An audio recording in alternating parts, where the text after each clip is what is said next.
নমস্কার। আজ চলে এসেছি আমার লেখা একটি কবিতা নিয়ে। সাধারণ মেয়ে। আমি অতি সাধারণ মেয়ে।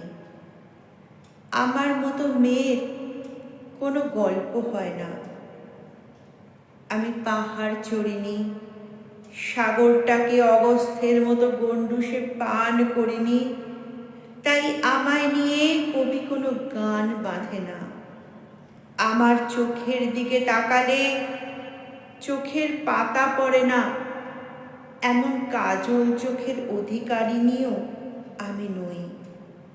ওই যে সেদিন কোন এক সুন্দরীর অকাল প্রয়াণে বিশ্ব কেঁদে দিশাহারা, এমন ভাগ্য তো আমার নয়।